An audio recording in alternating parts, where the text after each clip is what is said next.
The leather portfolio sat on the VIP waiting room table like a coiled snake expensive. Black, completely out of place among the dog-eared magazines and children's toys.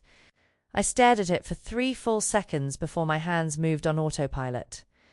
Checking the hallways. Empty. The night shift at Sacred Heart Hospital was always quiet after 10. But tonight felt different. Heavier. I shouldn't have touched it. Should have called security immediately, but my fingers were already unzipping the leather, revealing what was inside. Cash. Stacks of it. Bound with paper bands that read $10,000 in neat typewriter font. 5 stacks total. My breath caught somewhere between my lungs and throat. $50,000. Tucked beneath the money were business cards, cream-colored, expensive stock. D. Rossi, Private Acquisitions. A phone number. Nothing else. No address, no company name, just those 3 words and 10 digits that somehow felt more valuable than the cash itself. My daughter's face flashed through my mind. Mia, 5 years old, her dark curls spread across a hospital pillow 3 floors above me. Stage 4 cardiomyopathy. She needed a heart transplant that our insurance had denied last week. Not medically necessary at this time, they'd written. As if my baby's dying heart was a scheduling inconvenience rather than a death sentence. The appeals process would take months we didn't have. Private funding could expedite a donor match, get her on the priority list. But private funding cost money I'd never possess in this lifetime. I made $38,000 a year as a hospital administrator. After rent, utilities, and Mia's medications, I had maybe $200 left each month, sometimes less. I pulled out my phone, hands shaking, and opened my calculator app. $50,000 could buy 6 months of Mia's medications. Could pay for the consultation with the specialist in Boston who'd actually returned my calls. Could put us on the transplant list at a private facility where donor matches happened in weeks instead of years. This money could save my daughter's life. My stomach twisted with guilt so sharp it felt like swallowing glass. This wasn't mine. Someone had left it here, probably some wealthy patient's family member who'd set it down and forgotten it during a crisis. They'd come back looking for it. They'd need it. But did they need it to save their child's life? I counted to 10, then 20, trying to calm my racing pulse.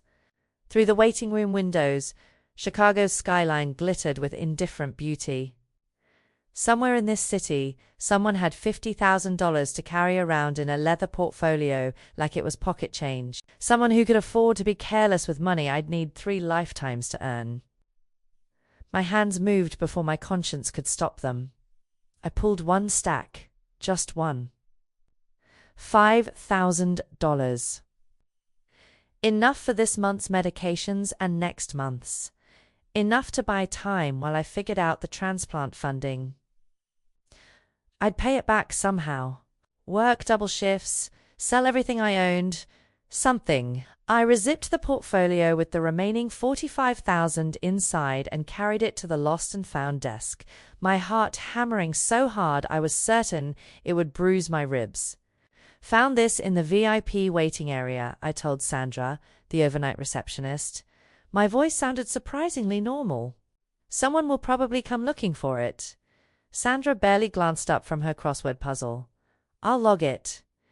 Thanks, Grace. I walked to the staff bathroom and locked myself in a stall, staring at the money in my shaking hands. $5,000 in hundreds. 50 bills that felt like they weighed 50 pounds. Evidence of my desperation. Proof of my crime. I tucked the cash into my bag. Buried beneath my wallet and keys and the children's book I'd been reading to Mia before her last surgery.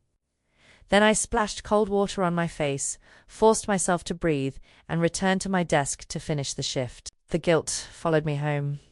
I checked on Mia. Mrs. Rivera, our neighbor, had fallen asleep in the armchair beside her bed and kissed my daughter's forehead. Her skin was too warm. Always too warm lately. Her struggling heart working overtime to keep her alive.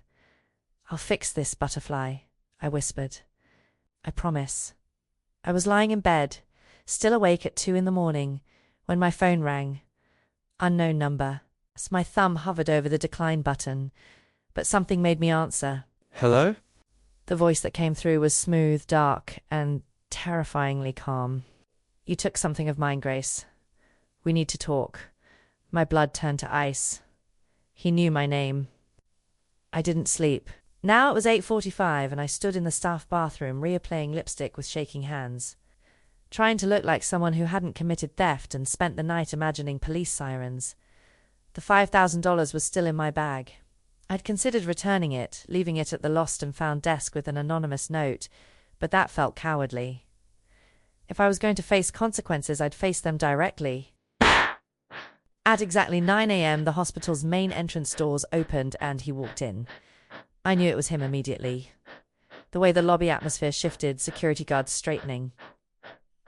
The receptionist's smile freezing in place, visitors instinctively stepping aside. Power preceded him like a shockwave, and when my eyes finally focused on his face, my breath forgot how to work. He was devastating. Tall, easily 6'3", wearing a charcoal suit tailored so precisely it looked painted on. Dark hair swept back from a face that belonged in Italian Renaissance paintings, sharp cheekbones. A jaw that could cut glass, and eyes so dark they appeared black from a distance. But it wasn't his beauty that made my knees weak. It was the controlled danger radiating from him, the certainty that this man had never heard the word no and survived hearing it. His gaze swept the lobby and locked onto me with predatory precision. He crossed the space in smooth, unhurried strides, and I forced myself not to run.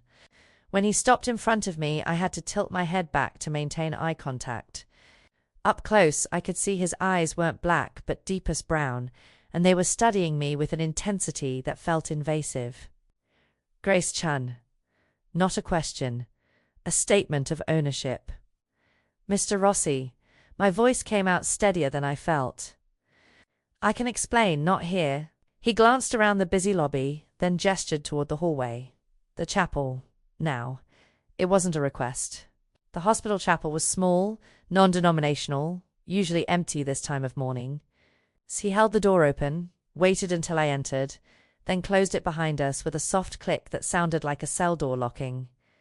I turned to face him, clutching my bag where the stolen money burned like evidence. I'm sorry. I shouldn't have taken it. I was going to pay you back. I swear you took $5,000 from my portfolio. He moved closer, each step deliberate. Why only 5? The question caught me off guard.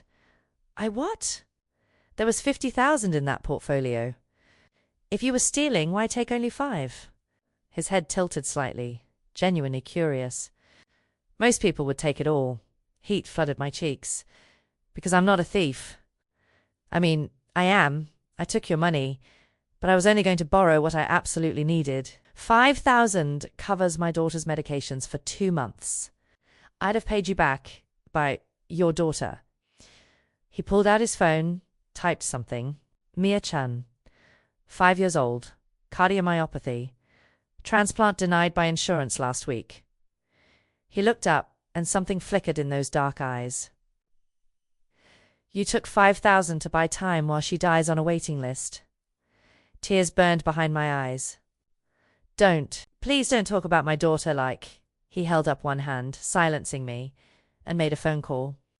Transfer 50,000 to Sacred Heart Hospital's billing department. Patient name. Mia Chun. Pediatric cardiology. Yes, now. He hung up and pocketed his phone. There. Now you took my money. That makes you mine, Grace. I stared at him, unable to process what just happened. You can't. I don't understand. Double quotes. You took 5,000. Gave you 50. He stepped closer, close enough that I could smell his cologne, something expensive and dark. The debt is real. And debts get repaid one way or another. I can't pay back $50,000. Panic clawed up my throat. I make $38,000 a year. I have a daughter to support. I know exactly what you make. I know where you live, that your neighbor Mrs. Rivera watches Mia during your shifts, that your ex-husband abandoned you 2 years ago. His voice remained calm, factual, terrifying in its certainty. I know everything about you, Grace. Because the moment you touched my money, you became mine to protect, mine to watch, mine to own. That's insane. That's reality. He pulled a business card from his pocket, pressed it into my trembling hand. I'll be in touch about repayment terms. Until then, focus on your daughter.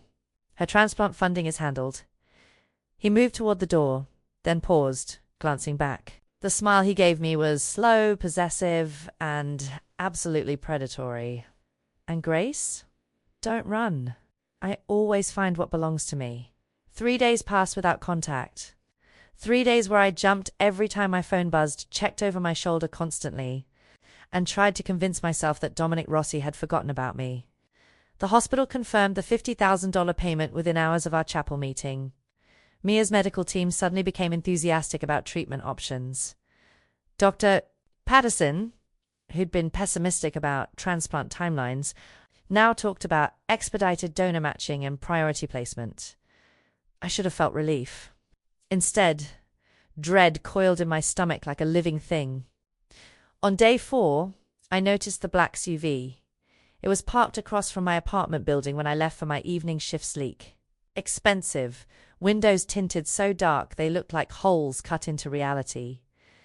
I told myself it was coincidence. Chicago had thousands of black SUVs, but it was there again when I came home at midnight.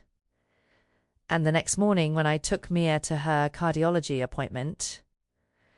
And that afternoon when we went to the park. Always the same vehicle, always maintaining distance, never threatening, but never hiding either.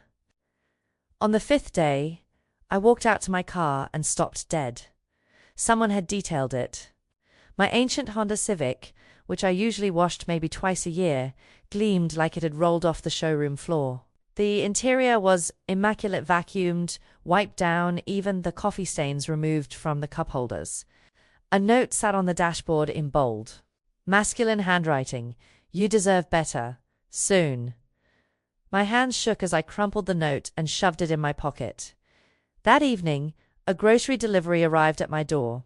I hadn't ordered anything.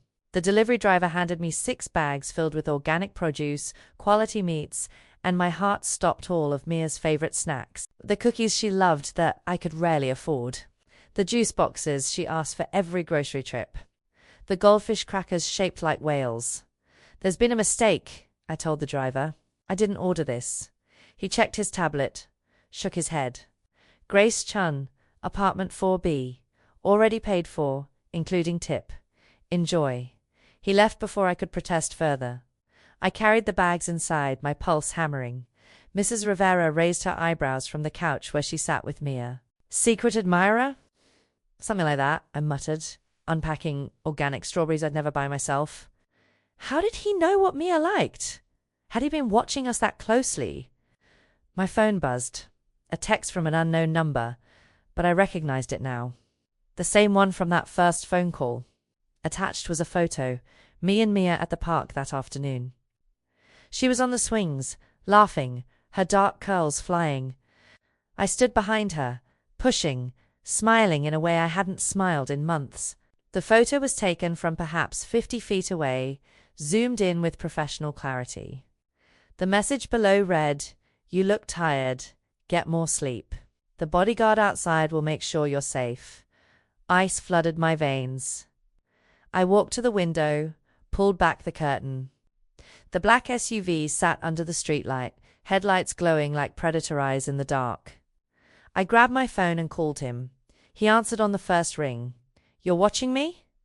My voice shook with fury and fear. "You're having someone follow me and my daughter." "Good evening, Grace." His voice was maddeningly calm. "Did you receive the groceries? Answer my question. Are you stalking me?" Stalking implies malicious intent. I could hear the smile in his voice. "I'm protecting my investment. There's a difference. I'm not an investment. I'm a person with a daughter, and you can't just—" "You took my money," he interrupted softly. "You accepted my help. That creates responsibility on my part. I protect what's mine, Grace. You and Mia are mine now. The sooner you accept that, the easier this becomes. This is insane. You're insane. Perhaps. A pause. But you're still safer than you've been in years. The SUV outside? That's Marcus. Former Secret Service. Now my head of security. He'll make sure no one bothers you. Your car was detailed because you deserve to drive something clean. The groceries were delivered because Mia needs proper nutrition for her recovery, and you're too proud to accept help directly.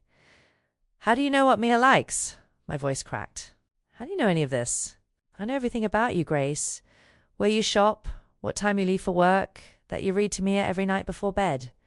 His tone gentled slightly. I know you're exhausted, that you haven't had a full night's sleep in 2 years, that you cry in the shower where Mia can't hear you. Tears blurred my vision. Stop! I'm not trying to frighten you. I'm trying to take care of you. A beat of silence. Get some sleep tonight. Marcus won't let anything happen to you. I promise. The line went dead.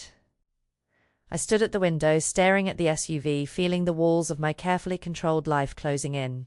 He was watching. He knew everything, and God help me, part of me, the exhausted, terrified part that had been fighting alone for so long, felt relieved. Someone was finally watching over us. Even if that someone was dangerous. Marcus appeared on Thursday afternoon like a bad memory given flesh.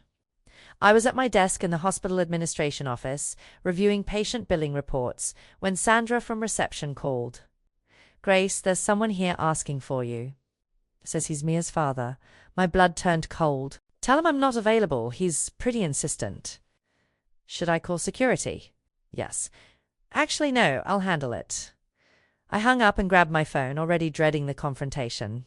Marcus Chun stood in the main lobby, hands shoved in the pockets of a leather jacket I didn't recognize. He'd gained weight since I'd last seen him, his face puffy, eyes slightly glazed. Still using then. He'd always had a weakness for pills when life got difficult. Grace. He smiled, but it didn't reach his eyes. You look good. Prosperity suits you. What do you want, Marcus? I kept my distance, very aware of the security guard watching from his station. Can't a father visit his daughter? His tone was light, casual, but I heard the edge underneath. I heard Mia's getting the best care now. Private funding, expedited transplant list. That's expensive stuff. My stomach knotted. How did you know about that? I still have friends at Sacred Heart. He took a step closer. Heard you came into some money. $50,000 just appeared in her medical account. That's lucky. It's none of your business. She's my daughter. That makes it my business. His smile hardened. I have parental rights, Grace. Legal rights to information about her care, to visit her, to... You abandoned us. My voice rose despite my efforts to stay calm. You walked out when the bills got too high, when taking care of a sick child became inconvenient. You don't get to come back now because you heard there's money. I made mistakes.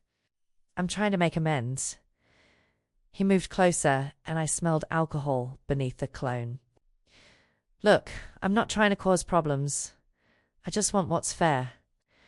Maybe we could work out an arrangement, some kind of financial compensation for my parental cooperation. Understanding dawned, bitter and familiar. You want money. I'm just saying a man shouldn't be cut out of his child's life without some kind of consideration. His hand shot out, gripping my wrist hard enough to bruise. So maybe you and your new sugar daddy should consider being generous. Or I'll file for emergency custody and we can let a judge decide. Let her go. The voice came from behind Marcus's, deep, cold, absolutely authoritative. 2 men in dark suits appeared as if materializing from shadows, flanking Marcus on either side. They weren't hospital security. These men had the kind of alertness that spoke of military training and comfortable violence. Marcus released my wrist immediately, stumbling back. "Who the hell, gentlemen?" the taller one said calmly.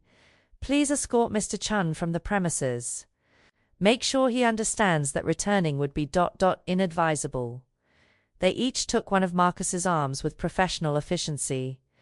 He struggled, sputtering protests about rights and lawyers, but they moved him toward the exit like he weighed nothing. The entire lobby watched in stunned silence. The taller man approached me, holding out a phone. Mr. Rossi for you, ma'am. My hands shook as I took it. Hello? Are you hurt? Dominic's voice was tight with controlled fury. No, I'm fine. How did you… Marcus was spotted entering the hospital 15 minutes ago. My team was already en route. A pause. Did he touch you? I looked down at my wrist, already darkening with bruises in the shape of Marcus's fingers. It's nothing. That's not what I asked. He grabbed my wrist. It's fine, really. It's not fine. Something dangerous threaded through his tone. Marcus Chun will not bother you again. I've made certain of that. What does that mean? Dominic, you can't just… I can, and I did. He's been escorted to the city limits with a very clear understanding of consequences should he return. His voice softened slightly. Are you truly all right? Tears burned behind my eyes, exhaustion, relief, fear all tangled together. Yes, good. Listen carefully, Grace. Come to my office tonight. 8 p.m. The address is being sent to your phone now. His tone left no room for argument. We need to discuss the terms of your debt. Properly this time. Dominic, 8 p.m. Don't be late. The line went dead. I handed the phone back to his man, who nodded respectfully and left. My phone buzzed. A text with an address in the financial district. Rossi Enterprises. Penthouse level. Sandra appeared at my elbow, eyes wide. Grace, what just happened? Who were those men? I stared at my bruised wrist, at the address glowing on my phone screen, at the future rushing toward me like a freight train.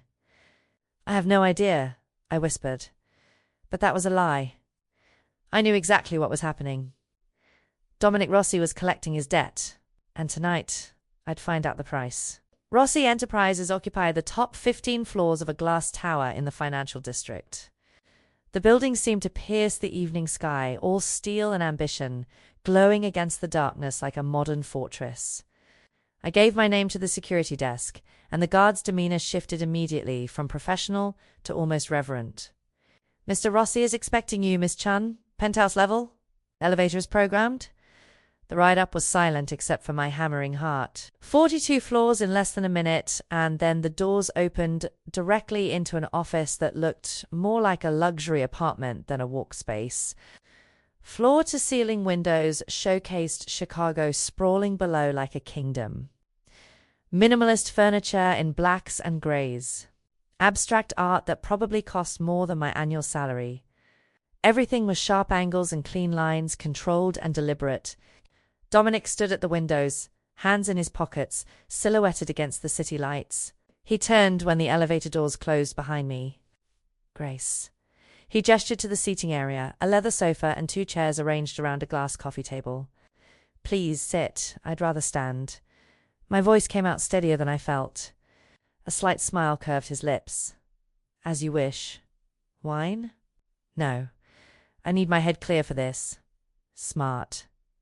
He poured himself a glass of red from a crystal decanter, then settled into one of the chairs with predatory grace. You're angry about Marcus. You had him escorted out of the city like a criminal. He is a criminal. He abandoned his sick daughter and returned only to extort money. That makes him vermin. He sipped his wine, eyes never leaving mine. I eliminate vermin. You should thank me. I should. I bit back the angry retort, forcing myself to breathe. You can't just control my life because you gave me money. Can't I? He set down his glass and leaned forward, elbows on his knees. Let's be clear about our situation, Grace. You owe me $50,000. On your current salary, accounting for living expenses and Mia's ongoing medical costs, you'd need approximately 15 years to repay that debt. And that's assuming nothing else goes wrong in your life. The numbers hit like a punch to the stomach because they were accurate. So here's what I'm offering. He stood, moving to his desk, and retrieved a folder. You can't repay $50,000 on a hospital administrator's salary. So I'm offering an alternative. He handed me the folder. Inside were employment documents, a contract, benefit details. I need someone trustworthy to manage my charitable foundation, he continued. Hospital liaisons, funding decisions, grant approvals. Someone who understands the healthcare system and genuinely cares about helping people. His eyes met mine. Someone like you. I scanned the contract, my breath catching. This salary, this is $120,000 a year, plus benefits. Full health coverage for you and Mia, naturally. Flexible schedule to accommodate her medical needs. You'll keep your apartment, your life, your independence. He moved closer, each step deliberate. But there are conditions. Of course there are. I looked up from the contract. What's the catch? You're mine, Grace. He said it simply, as if stating obvious fact. That means loyalty, complete transparency. No other men, no secrets. You work for me, you live under my protection, and in return, ... double quotes. He reached over, flipping to the last page of the folder. My hands started shaking. It was a medical document. Donor match information for heart transplant. Compatible blood type, tissue markers, all aligned. Scheduled surgery date, 4 weeks from today. How ... My voice broke. How did you find a match this fast? I have resources. Connections. He watched my reaction carefully. That donor match is real, Grace. The surgery is scheduled at Northwestern Memorial with the best cardiac team in the country. Mia will have her transplant and she'll survive. Tears blurred the document. What do you want from me? I told you. Loyalty. Honesty. Your presence. He cut my face with unexpected gentleness, forcing me to meet his eyes. Work for me. Let me protect you and Mia. Stop fighting this connection between us. This isn't a job offer. It's ownership. Yes, no apology in his tone. I'm offering you everything you need. Mia's life, financial security, protection from men like Marcus. But the price is your freedom, your independence, your ability to walk away. His thumb traced my cheekbone. I'm not a good man, Grace. I take what I want and keep it. And I want you. I should have run. Should have torn up the contract and refused. But Mia's face flashed through my mind, her smile, her hope, her dying heart. If I say no, then I'll still save Mia because I'm not a monster. But you'll owe me that debt forever, always wondering when I'll collect. His eyes darkened. Say yes and everything becomes simple. You're mine. I'm yours. We protect each other. My hands clutched the folder, the donor match information feeling like both salvation and a chain. I need time to think. You have until tomorrow morning. He released me, stepping back. But Grace, you already know your answer. You knew at the moment you saw that donor match. He was right. God help me. He was absolutely right. I'll give you my answer tomorrow, I whispered. His smile was slow, victorious, certain. I'll be waiting. I accepted the position the next morning via email, my fingers trembling over the keyboard as I typed 3 words. I accept, Grace. His response came within seconds. Good girl. Start Monday. My driver will collect you at 8 a.m. The first week was surreal. The Rossi Foundation occupied 2 floors of his building, all glass offices. Elegant conference rooms, walls covered with photos of hospitals, schools, children's medical centers. The work was legitimate, professionally run, and I was good at it. Grant applications, hospital partnerships, funding allocations. Everything I'd done at Sacred Heart, but with unlimited resources and actual power to help people. But Dominic was everywhere. He'd appear in my office doorway without warning, leaning against the frame with that predatory grace, asking if I'd eaten lunch. Text me at random hours. How's Mia today? Send his driver Marcus, the man from the SUV too, take me home when I worked late, despite my protests that I had a car. He never touched me inappropriately, never crossed professional lines. But his presence was constant, possessive, unavoidable. He's obsessed with you, my assistant Jen whispered Thursday afternoon, watching Dominic through the glass walls as he spoke with our legal team. I've worked here 3 years. He's never paid attention to any employee like this. I didn't know what to say to that. Friday evening he appeared in my doorway at 5 o'clock sharp. Dinner. We need to discuss foundation business. I should get home to Mia. Mrs. Rivera's already with her. I confirmed an hour ago. He smiled slightly. And I've arranged for a nurse to stop by and check Mia's vitals. Purely precautionary. Of course he had. You think of everything. I try, he waited, patient. Dinner, Grace. Please. The please surprised me enough that I agreed. The restaurant was the kind of place I'd never enter on my own exclusive. Intimate, where the host greeted Dominic by name and led us to a private table in the back. Candlelight reflected off crystal and silver. Every detail whispered luxury and power. You're uncomfortable, Dominic observed after we'd ordered. I'm a hospital administrator from Pilsen. I don't belong in places like this. You belong anywhere I say you belong. He leaned back, studying me. You're brilliant at your job, Grace. This week proved it. The proposals you've drafted, the hospital partnerships you've identified, you're exactly what the foundation needed.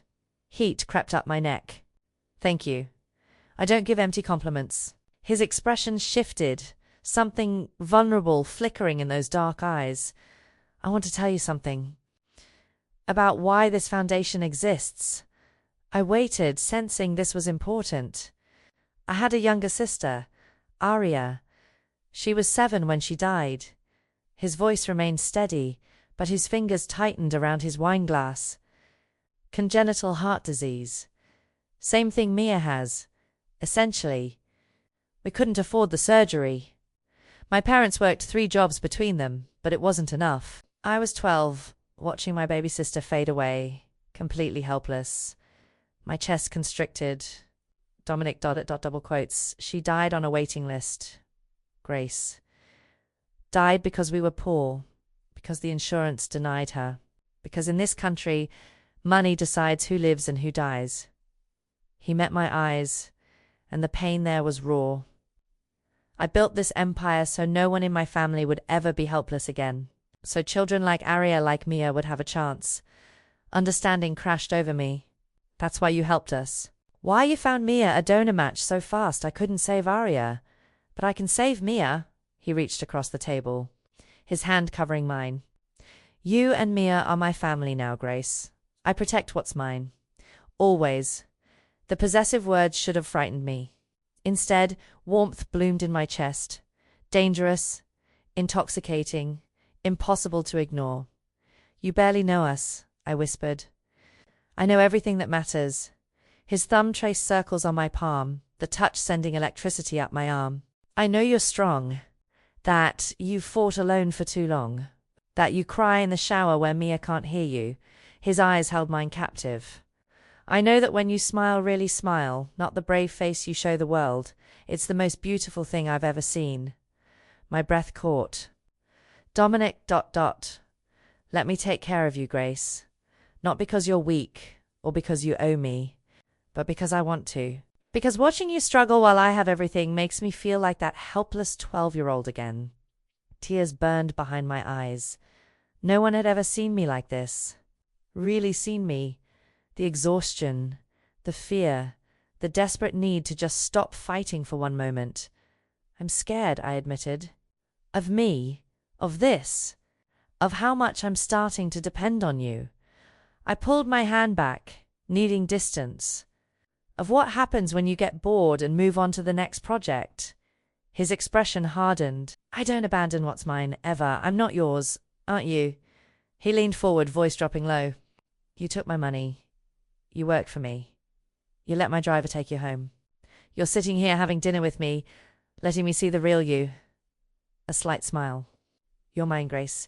You just haven't admitted it yet. God help me, he was right. The surgery took 11 hours. I sat in the surgical waiting room at Northwestern Memorial, watching the clock tick forward with agonizing slowness. Mrs. Rivera had come with me, holding my hand when it shook too badly to hold my coffee cup. The cardiac team had assured me everything would be fine. Dr. Patel was the best in the country. The donor heart was perfect. Mia was strong. But she was also 5 years old, and they were cutting open her chest. At hour 7, Dominic appeared. I looked up to find him standing in the doorway, still in a business suit, but with his tie loosened, holding 2 cups of coffee and a bag from the cafe downstairs. He crossed to where I sat and placed the coffee in my hands without a word. You didn't have to come, I said, my voice hoarse from disuse. Yes, I did.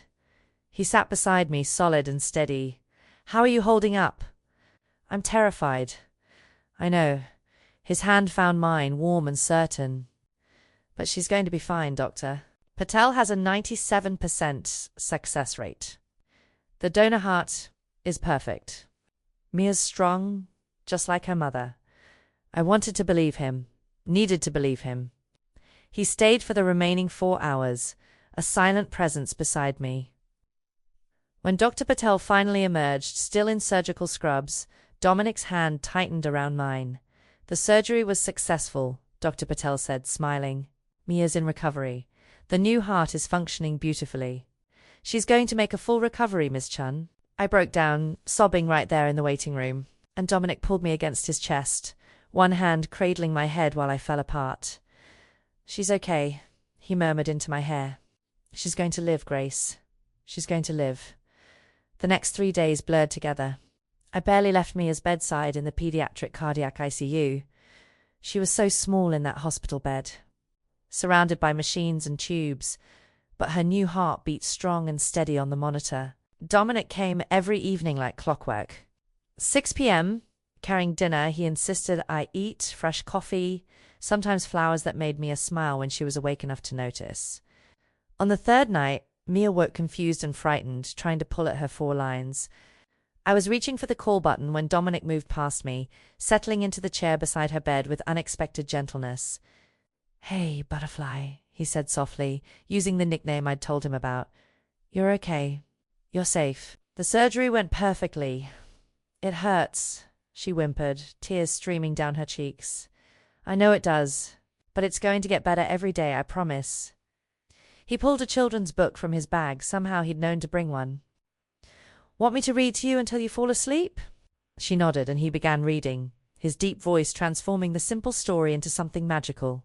I watched this dangerous man, this criminal who'd bought my loyalty and inserted himself into our lives, read to my daughter with infinite patience, and something inside me cracked wide open. This wasn't just gratitude anymore. This wasn't just dependence or obligation. I was falling for him. God help me. I was falling for Dominic Rossi. Mia drifted back to sleep within 15 minutes.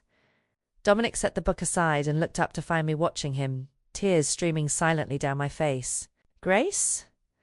Concern filled his expression. I shook my head, unable to speak, and fled into the hallway before I completely fell apart. But the emotions came anyway. 3 days of terror and relief and exhaustion crashing over me in waves.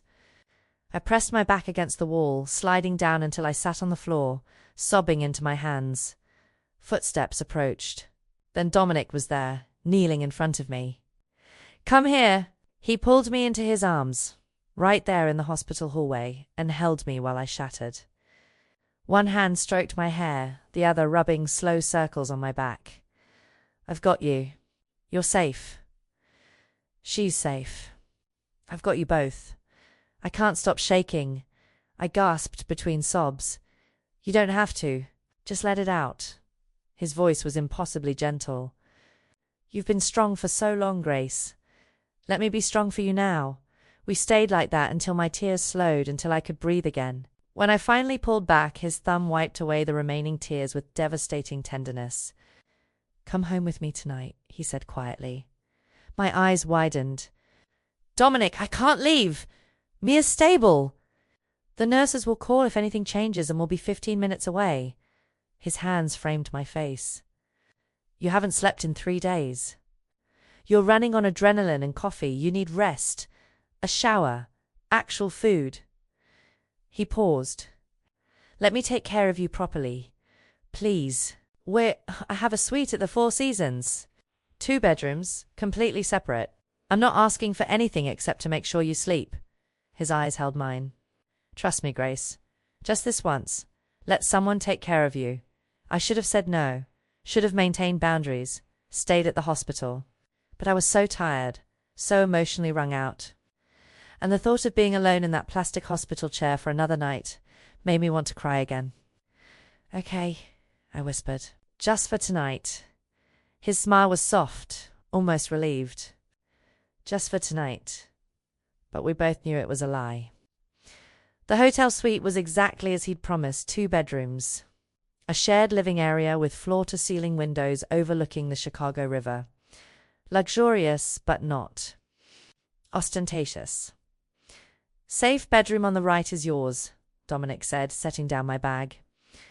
"There's a robe, toiletries, everything you need. Take your time." The shower was scalding hot and lasted 20 minutes. I stood under the spray, letting 3 days of hospital, antiseptic, and fear wash down the drain. When I finally emerged, I found silk pajamas laid out on the bed. Simple, elegant, completely appropriate. He'd thought of everything. I towel-dried my hair and ventured into the living room. Dominic had changed into dark slacks and a fitted black t-shirt, his usual armor of expensive suits discarded. He looked younger somehow, more human. He stood at the windows, 2 cups of tea steaming on the coffee table. "Feel better?" he asked without turning. "Much. Thank you." I settled onto the sofa, accepting the tea he handed me. "You didn't have to do all this." "Yes, I did." He sat beside me, close enough that I felt his warmth, but not touching. "Grace, can I ask you something?" "Of course. Why did you only take 5,000? His eyes found mine, genuinely curious. "When you found that portfolio, you could have taken everything, disappeared, started over somewhere I'd never find you. Why didn't you?" I thought about lying, deflecting, but something about this moment, the quiet intimacy, his unexpected vulnerability, demanded honesty. "Because I'm not a thief. I was desperate, yes, but I only wanted to borrow enough to survive." I stared into my tea. "Taking more would have made me someone I'm not. Someone my daughter shouldn't have as a mother." "You're a good person, Grace Chun." His voice roughened. "Better than I deserve, don't say that. It's true." He set down his tea, turning to face me fully. "I'm not a good man. I've built this empire through violence, intimidation, things that would horrify you if you knew the details. I've done terrible things to maintain power, to protect what's mine. Then why tell me this? Because you deserve honesty."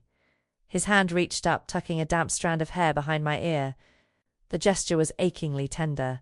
"With you and Mia, I get to be something better. Something clean. You make me want to be the man you see when you look at me, instead of the monster I actually am." My breath caught. "I don't see a monster. You should."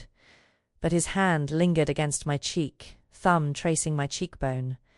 "What do you see?" "Someone who reads bedtime stories to scared little girls. Who stays at hospitals for hours just to bring coffee. Who built a foundation to save children because he couldn't save his sister." I covered his hand with mine.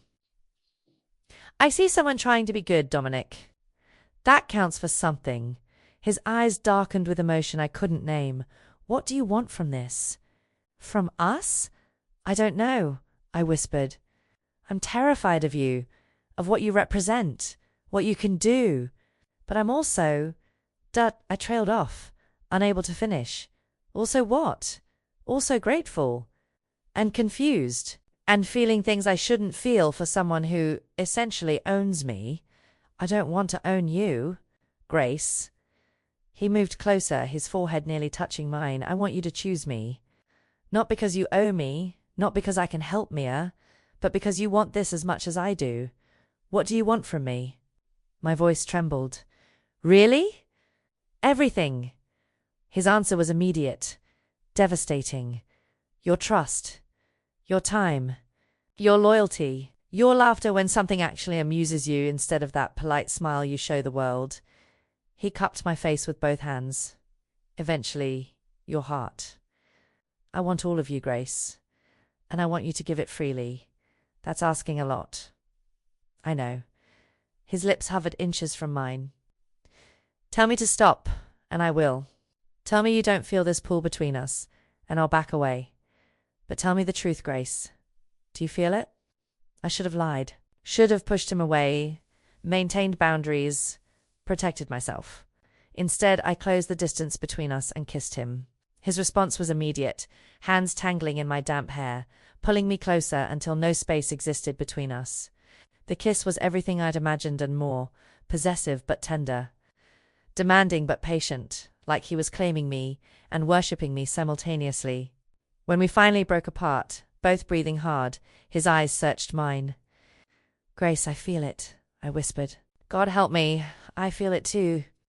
This pull, this connection, whatever this is. Tears blurred my vision.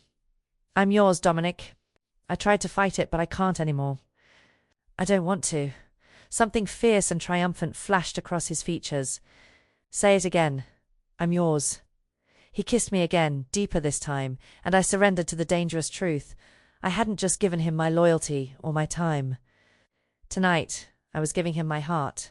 2 weeks after Mia's successful transplant, the process server appeared at my apartment door. Emergency custody petition. Marcus Chun versus Grace Chun. Hearing scheduled in 5 days. My hands shook as I read the allegations. Mother involved with known criminal elements. Child safety compromised by mother's relationship with Dominic Rossi, suspected organized crime figure. Emergency intervention required. I called Dominic immediately, panic choking my voice. Marcus is suing for custody. He's claiming you're dangerous, that Mia isn't safe. I'm sending my lawyers. Don't say anything to anyone until they arrive. His voice was tight with controlled fury. This ends now, Grace. I promise you. The hearing was a nightmare. Marcus's attorney painted me as a desperate woman who'd fallen under the influence of a criminal mastermind. They presented surveillance photos of me entering Dominic's building, leaving his hotel, accepting rides from his driver. They made it sound sordid, dangerous, completely inappropriate for a mother. Ms. Chun took $50,000 from Mr. Rossi, the attorney argued. She now works for him, lives under his protection, and has entered into a romantic relationship with a man whose business dealings are, at best, questionable. This child deserves a stable home, not one surrounded by bodyguards and criminal associations. My attorney countered with Marcus's abandonment, his drug use, his attempt to extort money. But I could see the judge wavering, see doubt flickering across her face. Then Dominic's legal team requested he be allowed to testify. The prosecutor objected. He wasn't a party to the custody dispute. But the judge allowed it, curiosity evident in her expression. Dominic took the stand in a perfectly tailored suit, calm and composed. Under oath, he identified himself as CEO of Rossi Enterprises, founder of the Rossi Foundation for Pediatric Healthcare. Mr. Rossi, his attorney began, what is your relationship with Grace Chun? I care deeply for her and her daughter. His eyes found mine across the courtroom. Grace is an exceptional woman who's fought alone for years to save her child's life. I've provided financial assistance and employment because it was the right thing to do. Are you involved in criminal activities? No. Dominic's voice was steady. I run legitimate businesses, real estate acquisitions, investment portfolios, charitable foundations, my tax returns, business licenses, and financial records are all public and above board. Marcus's attorney stood for cross-examination, clearly eager. Mr. Rossi, isn't it true that you've been investigated multiple times for racketeering? Investigated, yes. Charged or convicted? No. Dominic remained unruffled. In my industry, investigations are common. They've all concluded with no evidence of wrongdoing. You expect us to believe a man with your reputation is simply a philanthropist?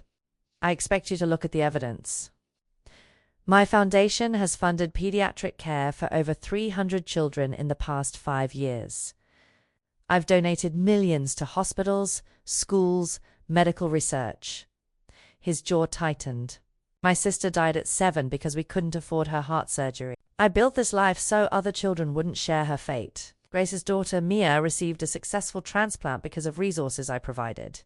If caring about sick children makes me dangerous, then yes, I'm dangerous, but only to people who'd rather watch them die than accept help.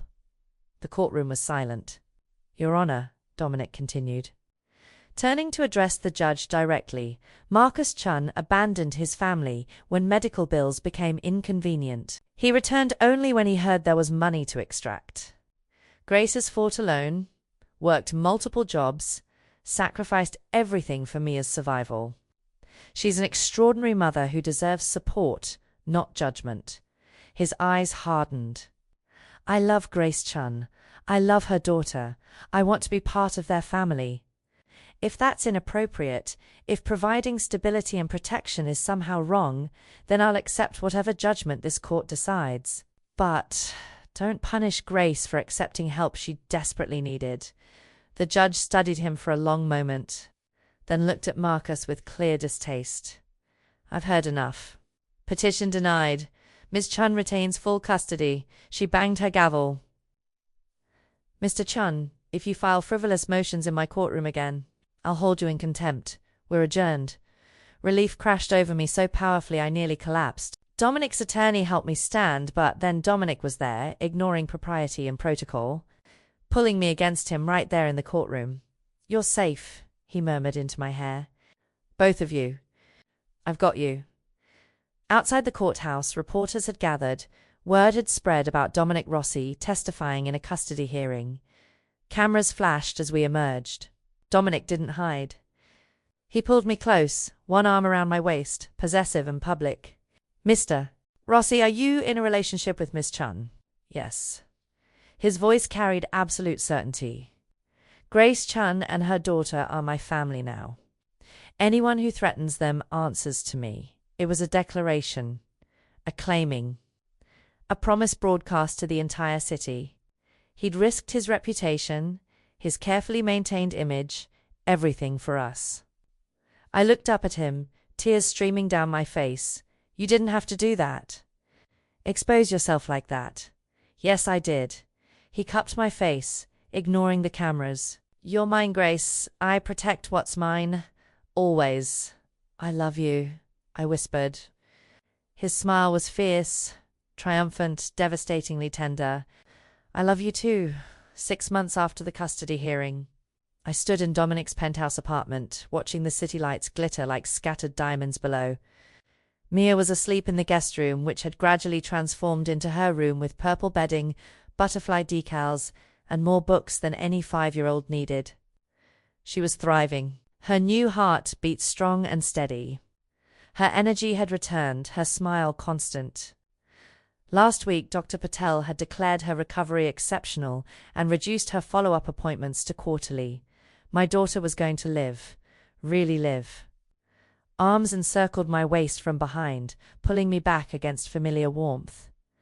Dominic's chin rested on my shoulder, his breath stirring my hair. What are you thinking about? He murmured. That 6 months ago, I was drowning, invisible, desperate. I covered his hands with mine. Now I'm here. Mia's healthy. I have a job I love. And you and me. His lips brushed my temple. Do you regret it? Any of it? I turned in his arms, meeting those dark eyes that had once terrified me. Not for a second. Good. He released me, stepping back slightly. Because I have something to ask you. My heart stuttered. Dominic, let me do this properly. He reached into his pocket, pulling out a small velvet box, and my breath stopped entirely. Grace Chun, 6 months ago you took $5,000 from my portfolio, and it changed my life. Tears already blurred my vision. You were supposed to be a debt to collect, a problem to solve. Instead, you became everything. He opened the box, revealing a ring that made my knees weak. A heart-shaped diamond, brilliant, perfect, flanked by 2 smaller stones. The heart represents Mia. Everything centers on her, as it should. These stones, he indicated the flanking gems, are us. You and me, protecting her together, building a family. Dominic... I couldn't breathe. I know this is fast. No, it's complicated. I know I'm not the safe choice or the easy one. His voice roughened with emotion. But I love you, Grace. I love Mia. I want to be her father in every way that matters. I want to wake up next to you every morning and fall asleep with you every night. I want forever. He dropped to one knee, and the city sprawled behind him like a kingdom he'd conquered, but his eyes held only me. Marry me, Grace. Not because you owe me. Not because I can protect you, but because you love me. Because you choose me. Choose us. I was crying openly now, nodding before I could form words. Yes, I managed through tears. Yes, Dominic. I choose you. I love you. Absolutely yes. He slid the ring onto my finger, perfect fit, like everything else he'd orchestrated, and stood, pulling me into a kiss that tasted like tears and promises and forever. When we broke apart, I pressed my forehead to his. You saved us.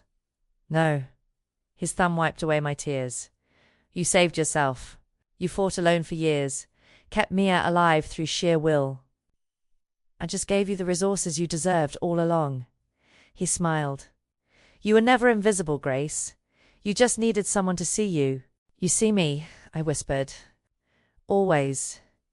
He kissed me again, softer. You're mine now. Forever mine. Yours, I agreed, the word no longer frightening. And you're mine. Completely. From the doorway, a small voice interrupted. Does this mean Dominic's going to be my real daddy? We turned to find Mia standing there, rubbing sleepy eyes, her favorite stuffed butterfly clutched in one hand. Dominic crossed to her immediately, kneeling to her level. If you'll have me, butterfly, I know I can't replace your biological father, but I'd be honored to be your dad, to take care of you and your mama forever. Mia studied him with that serious expression she got when making important decisions. Then she launched herself at him, tiny arms wrapping around his neck. You already are my daddy, she said simply. Daddies are the ones who stay. Dominic's arms tightened around her, his eyes glistening. When he looked up at me over Mia's shoulder, the vulnerability and love in his expression stole my breath. This dangerous man, this criminal turned philanthropist who'd bought my loyalty and claimed my heart. This was my family now. I joined them, wrapping my arms around them both, and felt something I hadn't experienced in years settle deep in my chest. Peace, safety, home. I love you both, Dominic murmured. My family, mine, ours, I corrected gently, kissing his cheek. We're yours, and you're ours. That's how family works. His smile was radiant, transforming his features from coldly beautiful to devastatingly happy. Ours, he agreed. Forever. And as we stood there, the three of us, imperfect and healing and whole, I knew one absolute truth. I'd taken $5,000 and gained everything. The end.